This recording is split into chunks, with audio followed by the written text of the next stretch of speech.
Baie welkom aan ons aanlyn kykers, ook by hierdie laaste geleentheid, donderdag 5 Junie van ons derde Pinksterdiens, waar ons as 'n gemeenskap van gelowiges met mekaar saampraat oor hoe werk die krag van die Heilige Gees uiteindelik ook in ons lewens en kan ons oral waar ons gaan uiteindelik 'n verskil maak. Ek dink ons sit vanoggend hier en ons sê vir mekaar, alhoewel hierdie die hoeveelste Pinkster in ons lewe is, alhoewel ons baie goed oor die Heilige Gees al met mekaar gedeel het oor die jare, dat daar sekere goed is wat ons in verskillende geloofsgemeenskappe met mekaar oor saamstem oor die werking van die Heilige Gees. Daar uit die aard van die saak goed is wat ons met mekaar nie heeltemal oor alles so gemaklik is en saampraat nie, maar ek dink waar ons redelik middelgrond bereik het, is dat die Here ons nie as weeskinders agtergelaat het nie, en dat hy vir ons die Heilige Gees gestuur het as leermeester om ons te lei en om ons in die waarheid te onderrig. So, as ons vanoggend praat, dan wil ons vir mekaar sê, die Here moet ons telkens help om te verstaan. Die krag van die Gees moet as leermeester telkens aan ons die waarheid openbaar, sodat ons dit kan gaan verkondig. So, ek gaan uittreksels uit Handelinge 1 lees, om ons te help net by dit. Belangrik is, ek sê weer, in die Lukas Evangelie, het Jesus 'n klomp goed gedoen tot en met sy hemelvaart, en dit is wat in vers 1 gesê word, is dat in die Lukas Evangelie is al hierdie goeders tot en met sy hemelvaart opgeteken. Dan het hy vir 40 dae rondgegaan en bevele gegee aan die apostels, en uiteindelik het hy vir hulle gewys in daai 40 dae dat hy leef.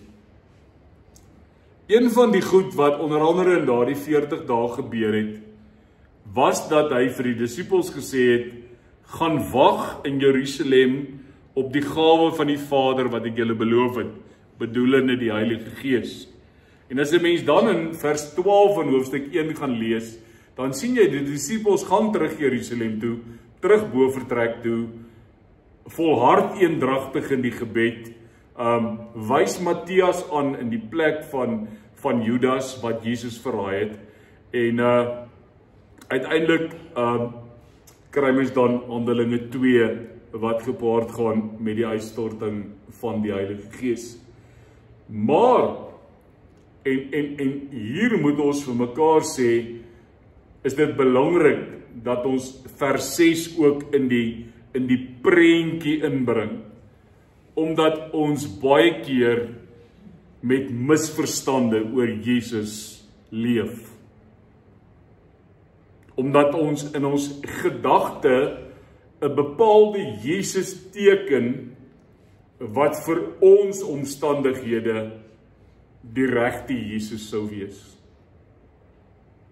So ek wil hê jy moet dit net vanoggend hoor, is dat ek en jy telkens moet seker maak dat ons met die regte Jesus besig is. Die gekruisigde een, die een wie se hande en voete en sy die merke het. Die een wat opgestaan het. Want daar is ook baie, mag ek sê, geskepte Jesusse wat 'n bepaalde geloofstradisie verteenwoordig.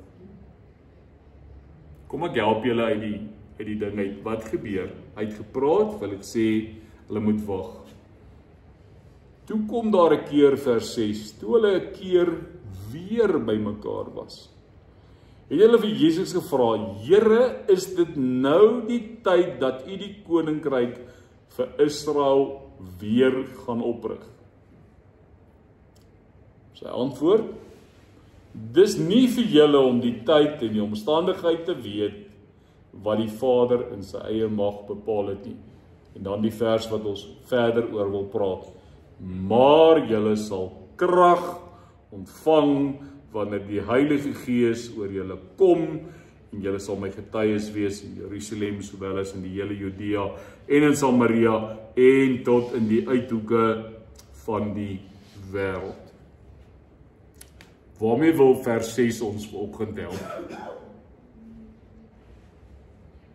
Die eerste disippels van Jesus, wat 3 jaar in sy disippelskap skool was, het Jesus nie noodwendig reg verstaan.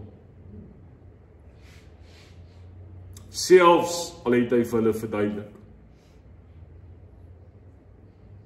En julle sal onthou, ek het al daarna verwys dat op die pad na Emmaus toe, wanneer hy met die 2 Emmausgangers saamloop en hy uiteindelik vir hulle verduidelik wat aan die gang is, sê hy op 'n stadium, wat 'n gebrek aan kennis en insig. Bedoelende, ek het 3 jaar met julle saamgeloop. Ek het 3 jaar vir julle hierdie goed verduidelik, my opstanding, alles.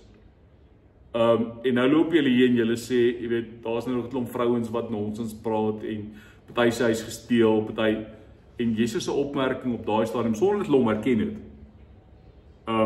het hy net gesê, maar wat 'n gebrek aan kennis en insig in hierdie situasie. So hier kry ons dit weer. Hier kry ons dit weer as hulle sê, maar is dit nou die tyd wat jy die koninkryk gaan oprig? En wat mense half, gelukkig Jesus antwoord baie diplomaties, baie mooi. Maar wat jy net vir daai disippels sou wou sê, maar goeie genade, hoe moet ek dit vir julle beter verduidelik het?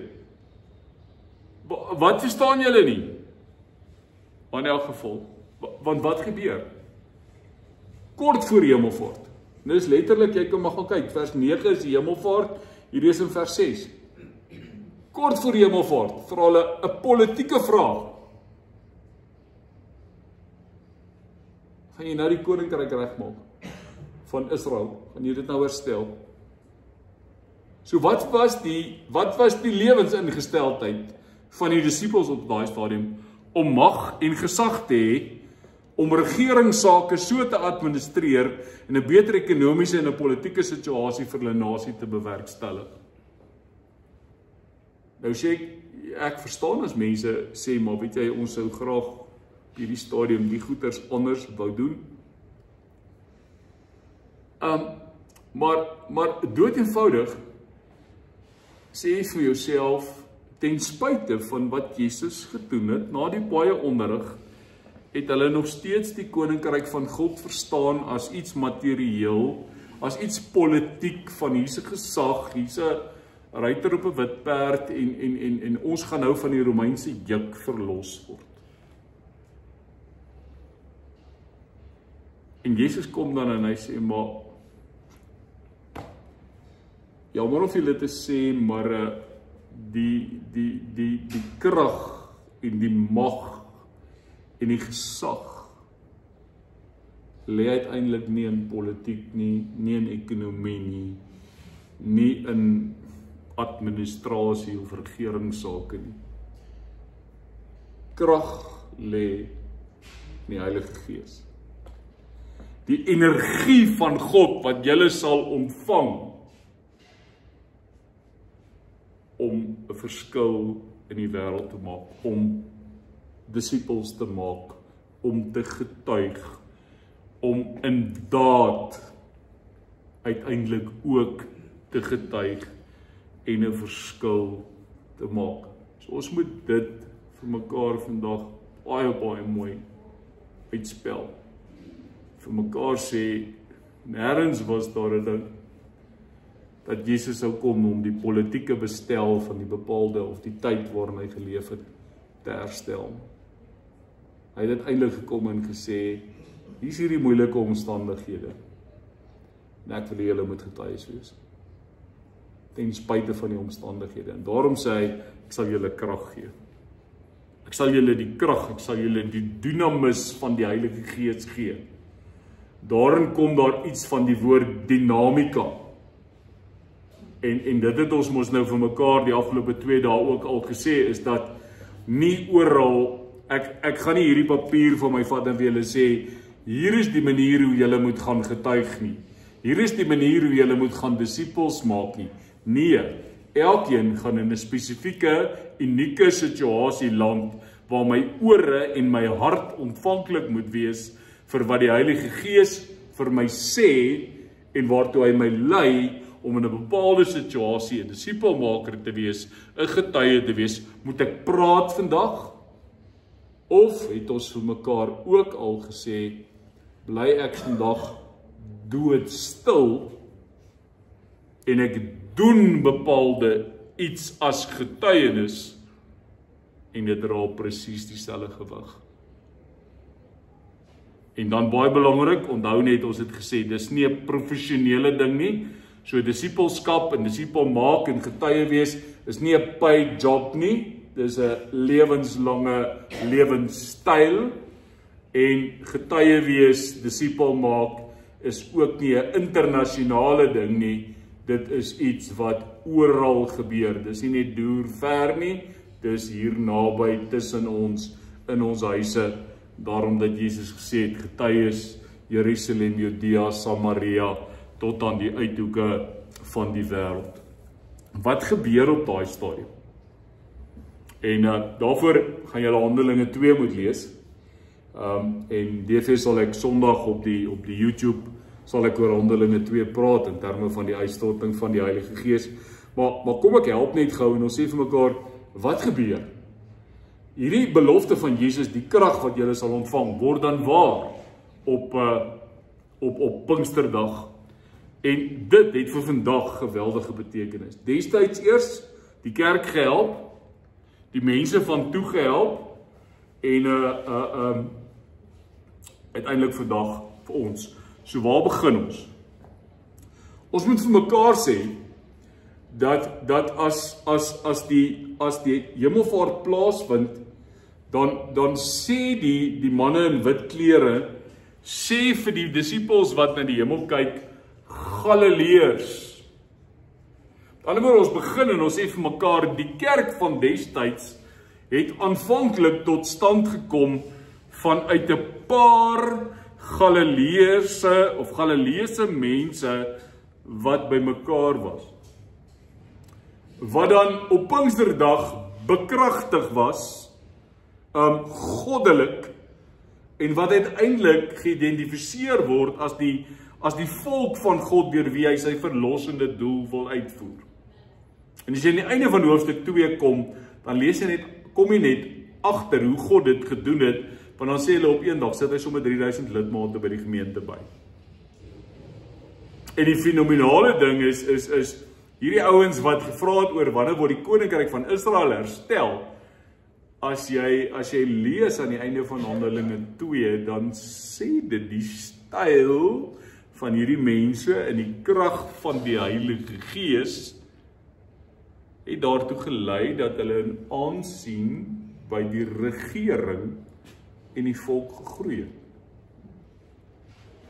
So sonder dat daar 'n doelbewuste poging was om te sê, kom ons impres die regering, kom ons impres die mense rondom ons, het hulle 'n leefstyl geleef wat net aantreklik was. Wat gemaak het dat mense gesê het, wow.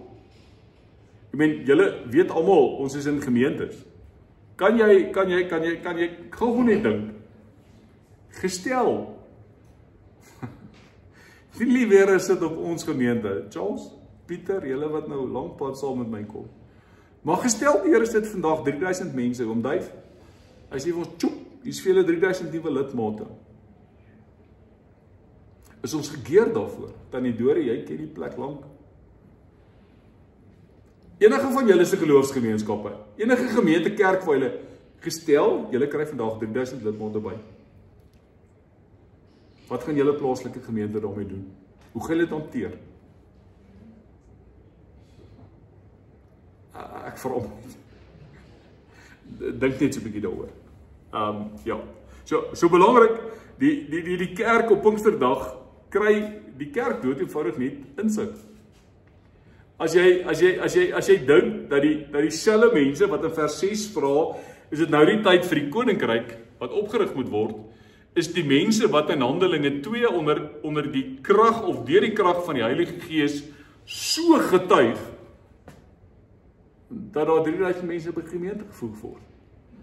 So iewester van na hierdie gesprek van nee, julle is nie nou die tyd nie, is nie vir julle om te weet nie, en die belofte van die krag van die Heilige Gees wat kom daar 'n insig en gaan daai die klappe, die oogklappe af, en hulle kry 'n nuwe krag en 'n insig en 'n begrip oor die dood en die opstanding van Jesus Christus. Ek meen, gaan lees net weer Petrus se preek op Pinksterdag. Ek dink die ouens het daar gestaan en gesê, hulle het mos aanvanklik gedink hulle is dronk. Sê, wow, Gerrit, hulle is nie dronk nie, is nog te vroeg in die oggend om dronk te wees, maar in elk geval. So, daar kom heeltemal 'n nuwe verstaan oor die dood en die opstanding van Jesus Christus.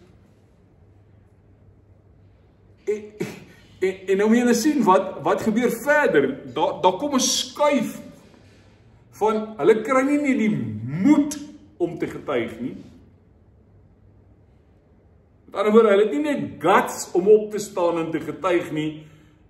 Daar kom, en gelukkig ek is so bly oor Afrikaans daaroor. Daar kom, Afrikaans het 'n ongelooflike mooi woord. Daar kom by hulle 'n vrymoedigheid om te getuig. Wat beteken dit? Dit beteken, ek is nie skaam daaroor nie. Ek kan met die moed van my oortuiging, kan ek sê, Jesus is die Here, hy het opgestaan, het aan getuig met gesag oor sy magtige werke. So dalk moet ek vandag sê, as ons dan sê, maar ons het gesê, maak disciples, maak die mense my disciples, Jesus is die disciples, gaan in getuig tot aan die uithoeke van die wêreld. Dan wil ek vandag sê, as ons die krag van die Gees ontvang, dan gee dit ons die krag om met vrymoedigheid te gaan getuig. Om my die moed van my oortuiging te gee om te praat. Om nie te wonder oor of is my getuienis minderwaardig nie, maar om te sê, ek het die moed van my oortuiging dat dit wat die Here in my lewe gedoen het, mag ek die woord gebruik, nuuswaardig genoeg is, dat ek daarmee na die wêreld toe kan gaan en sê, die Almagtige het groot dinge aan my gedoen. Dan dink ek aan die jonge Maria, toe sy gehoor het dat sy die verlosser van die wêreld nie swanger is. Ek loof die Here vir die groot ding wat hy aan my gedoen het. Met ander woorde, mense praat ook, daai moed van oortuiging maak dat ek verder besef, maar daar's 'n wêreld wat verlore is, wat die liefde van God moet hoor. En daarom is ons nie bang nie. Daarom gee die Here nie vir ons 'n gees van vrees nie, maar hy gee vir ons van moed en daai mooi teks. Uiteindelik so ons gaan. Ek het gister gesê ek wil ietsie tog hieroor sê. En dis vir my die belangrike dat die krag van die Heilige Gees ons ook in staat stel om die bose te oorwin. Dis wat die Here ons tog leer bid in ons Vader gebed ook. Dat ons die bose sal oorwin. Want vriende, wat gebeur, en ek het gister ietsie daarvan gesê, maar kom ons sê het vandag dalk net weer. Waar kom hierdie minderwaardigheid ding van ons vandaan? Dis die duiwel wat dood en vinnig vir sê, maar dit wat met jou gebeur het, is nie nuuswaardig genoeg nie. Dis moet die wêreld te vertel. Dis daai ding dat amper soos wat hy vir Eva verlei het, toe hy gesê het, is dit waar wat God gesê het? So ek dink baie keer in ons lewens het ons hierdie ding van die bose en van die duiwel wat kom en sê, maar dink jy, dis nou nie moeite werd om iets te sê daaroor. En mense sê, ja, dit is in die krag van die Heilige Gees, want onthou nou net, hy sal elke moontlike poging dat iemand verlos word, elke poging dat iemand Jesus Christus as verlosser en saligmaker aanneem, sal hy wil teestaan en breek. Hy hou nie van wat ons nou doen nie. So ons moet vir mekaar sê, hierdie krag van ons lê ook daarin dat ons die bose kan oorwin. Nie in my eie krag nie, maar in die krag van die Heilige Gees. Inteendeel, dieselfde krag wat Jesus uit die dood opgewek het, is die krag wat in ons aan die werk is. My genade, waarvoor is ons nog bang? Kom is ons nog, as ons vrymoedigheid. We've got this awesome power to our ability. En tog wonder ons, gaan dit werk. So, kom ons onthou dit net. So, ons moet absoluut die kans wat ons het, gebruik om verskil te maak. Gaan kyk in die geskiedenis, jy hoef dit te lees, jy het dit dalk in jou eie lewe al ervaar, hoe die weerstand van die bose mens verhinder en seermaak. En as jy net kyk aan die begin van Jesus' openbare bediening, wat maak meneer? Hy sleep hom die woestyn in en 3 keer versoek hy hom. En telkens weerstaan Jesus daardie versoeking. So as hy, ek wil vir jou sê, as hy Jesus probeer het, moet nou nie dink jy gaan dit vryspring, jy special, dit gaan nie met jou gebeur nie. En dis hoekom jy die krag van die Gees het om hom te weerstaan. Weerstaan die duiwel en hy sal van jou wegvlug. Maar nie check my muscles nie. Hy kon krag van die Heilige Gees. Bekragtig, empowered by the Spirit. So ons het die krag van die Gees in die hedendaagse tyd vandag nodig as gevolg van die omvang van ons werk, ons taak as disippels wat getuies moet wees in hierdie wêreld. Want kom ons wees bottom line eerlik. Ons voel nie altyd lus om hierdie goed te doen nie. Baie van dit is vir ons 'n effort. Alhoewel dit ons lewenstyl moet wees, dat dit van nature behoort te kom, dat dit 'n ingesteldheid is wat ons van die veronderstelling kan uitgaan, want ons is mense met die Gees in ons. Is die Gees wel gewillig, maar die vlees is baie keer swak. So ons het dit nodig. Ek het gister gesê, Jesus hulle moes in die tuisdorp in Jerusalem, moes hulle praat met die mense wat hulle geken het. Belangrik, ek dink, dis nodig dat ons teenoor ons vyande getuig. Ten spyte van vooroordeel. Ons is baie keer is ons vyande met mense, hartseer om te sê, maar oor godsdienstige verskille. Daar was 'n familieuitval oor 'n bepaalde geloofsaak. En julle is jare al vir mekaar kwaad. Sê ek, wow, ek dink nie die evangelie is daar om families uit mekaar uit te ruk nie. So. En dan die moeilike een. Ek dink ons moet meer getuig ook teenoor ons gesagsfigure en dan by monde ons plaaslike regering hier lokaal Mogale City, provinsiaal Gauteng, wêreldwyd Suid-Afrika. En sonder dat dit politiek is. Sonder dat ons meegesleer word in die politiek van die dag. Het ons 'n getuienistaak teenoor die staat. En is dit nodig dat die kerk van tyd tot tyd die regering aanspreek? Getuies tot aan die uithoeke van die wêreld. En dan is dit my laaste sin.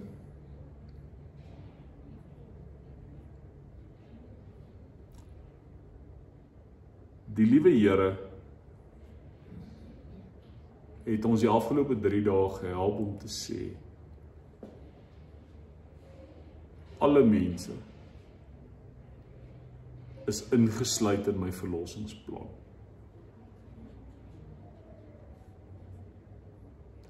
Wie is ek en jy om mense te wil uitsluit?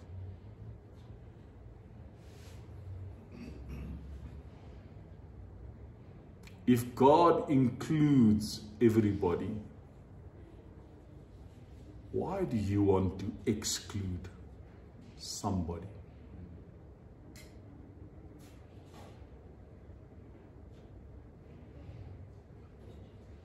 As hy sê van Jerusalem of Judea, Samaria, tot aan die uithoeke van die wêreld.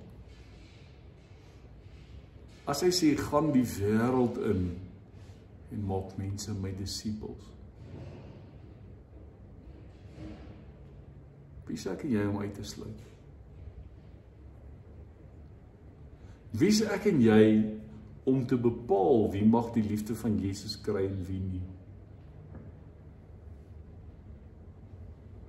Wie gee my die reg om 'n checklys te maak van wie gaan eendag in die hemel wees of wie nie?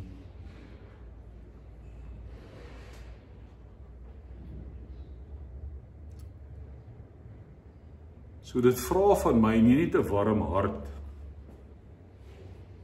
en 'n tong wat bereid is om oor die magtige werk van God te praat nie. Maar dit vra ook van my rentmeesterskap, van my hulpbronne, sodat elkeen van ons deel kan wees van God se gestuurde kerk na die wêreld.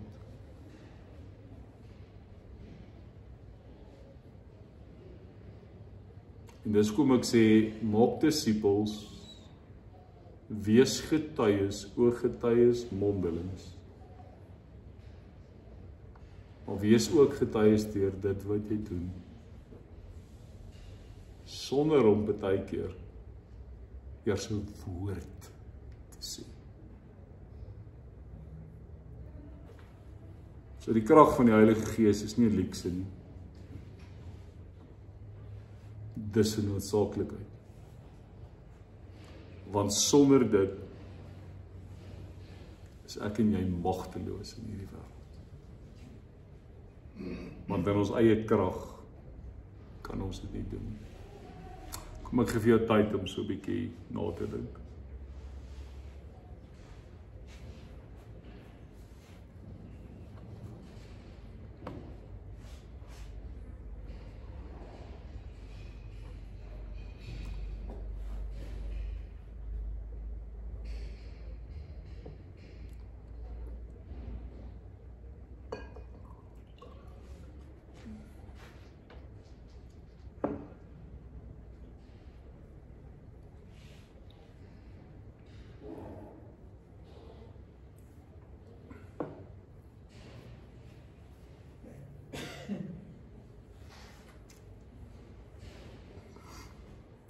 Here, baie dankie dat ons op hierdie dag net kan stil word.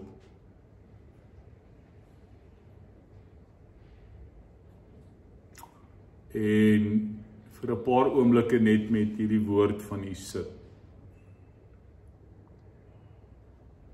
Dat ons dit in ons hande vashou. En dat ons daarna kyk.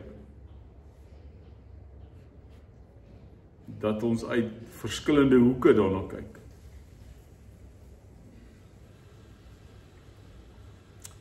En as ons dit in die vorm van een of ander objek, kom ons sê maar soos 'n klip, daarna kan kyk, mag ons net met ons hande daaraan voel, die vorm, die hitte. Mag ons die verskillende kleure raak sien.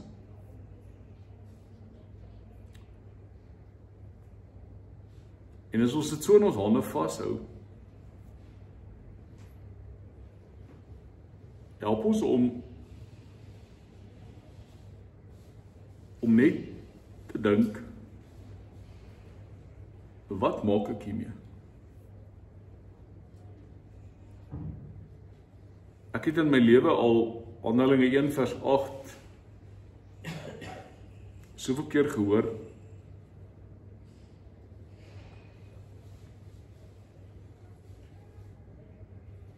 Ek skakel eintlik al af as iemand sê Handelinge 1 vers 8. Net ons wat hier teenwoordig is, meeste van ons, het van Hemelvaart tot vandag toe hierdie teks ten minste 3 keer gehoor.